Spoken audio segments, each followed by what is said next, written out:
जी साहब, क्या हाल है मिस्त्री? नमस्कार। बढ़िया जी बढ़िया सर।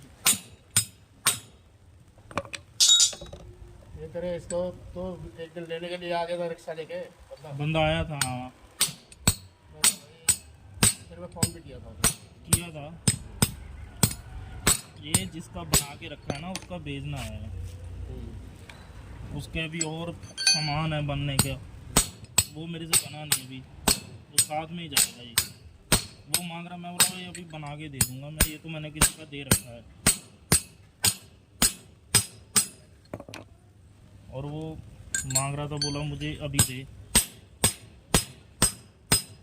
वो तो अभी भी तैयार था, रेट रूट का भी कोई वो नहीं, बोला जो मर्जी ले ले तू मेरे को दे दे। फिर उसका फ़ोन आ गया जिसका मैंने बना के देना है, तो फिर मैं बोला यार भैया अभी टाइम लगेगा थोड़ा, अभी तो बन नहीं पाएगा, तो ऐसे ही।